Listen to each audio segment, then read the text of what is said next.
They never make these things tall enough, you know? They never make them tall enough.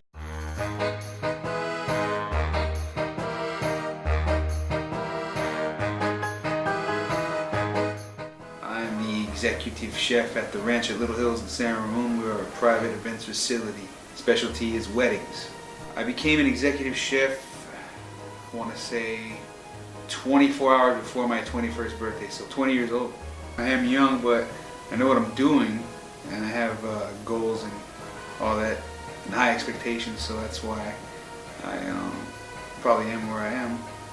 But you know, it's always every day's a new day, so you gotta keep moving forward and keeping up on trends within the industry, because there's always going to be competition out there. So you just got to be on top and continue moving with the times and your style and technique.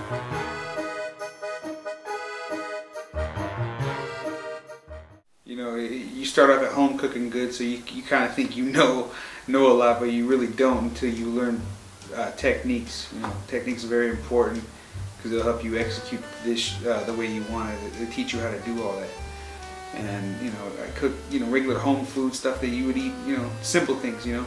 But then when you go to school, you kind of learn it all. You learn from the lowest to the highest, you know, of culinary techniques, starting off with, you know, knife skills and tasting and sanitary, everything. It covers everything from cooking to management and food labor costs and all that. It is how good chicken. We love chicken.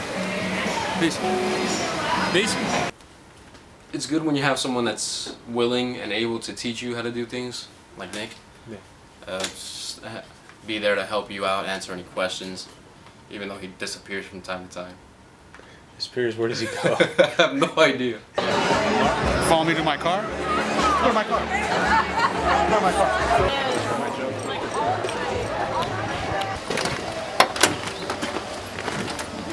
My notepads in here. We all know Nick from his personal life. He's chill, he likes to relax, but he can get a little dramatic at times. His nickname at Arnhem was Diva. This on tape, guys. Brad here is having an affair with another catering company because apparently mine isn't good enough. This is what's wrong with his generation, which is mine's too, but I refuse to claim that I'm from there. So he's gonna take something that comes from a big-time broadline manufacturing company, little butter chips, right? And say it's good. When I make something that he's probably never had in his life, no will he have again. There's a difference between Caucasian and Mexican. That's all I gotta say. It has nothing to do with flavor. Well, it does actually. Nick was interesting to work for. I actually started calling him Chef Dick after the second wedding, just because of the way he treated me. But overall, he's a great manager. He's just a little bit of a in your face, kind of get it done. So, ladies and gentlemen, if you're viewing this, it's an example of institutionalized youth.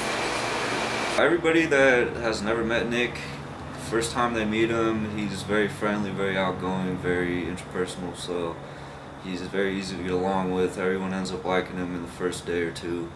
And then once he starts to open up a little more, then people start thinking he's a little crazy in the head, but really it's all comedy. A lot of things that I cook, I like to enjoy to eat. I mean, there's times where I don't even eat what I cook. I taste it to make sure it tastes good. But you know, it's like those people that go fishing. They, you know, it's a sport. They catch a fish and they throw it back in the water. It's kind of what I do sometimes. But I make sure I taste it just to make sure it's up to par. And then I'm able to push it on to somebody else and let them enjoy it because I already know what it's like. It's something good to know. It's a nice trait to have, to be able to cook and cook various different things and cook well.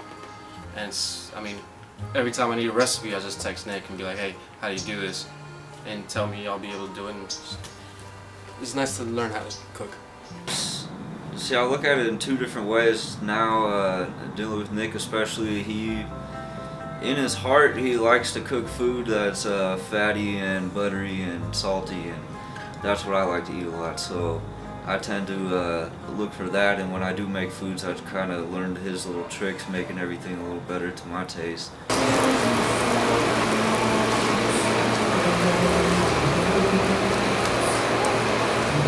Cilantro, onions, my lime juice. Done. You can go eat. Always down. Do me a favor, I'll trade you. There you go. Don't eat them all. I got some more.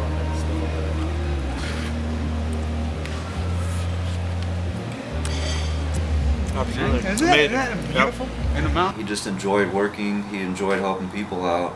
He enjoyed making food, and that's where I kind of admire him for doing that, because he's taking what he wants to do seriously. And the fact that he is this young, he's definitely going somewhere in the future. He has a lot of plans. He has a lot of opportunities. Really, I mean, overall, Little Hills was a good place to work. I mean, it's definitely a great position to be in for my age. I'm getting a lot of experience. You know, there's more to it than cooking. There's food costs, there's marketing. A lot of that's involved. You know, I don't do too much of the cooking as much as I used to. I have a crew that helps out a lot to do that, but it's just maintaining a certain standard and making sure the quality's there. And you know, it's actually a pretty glamorous job. You know, you're working weddings. People, this industry's turned out to be a pretty glamorous industry. You know, people are with the whole Food Network, and it's more in the media now. It's a pretty respectable job. I came in at the peak of it, so I'm going to continue to hopefully grow and succeed in other departments of the industry.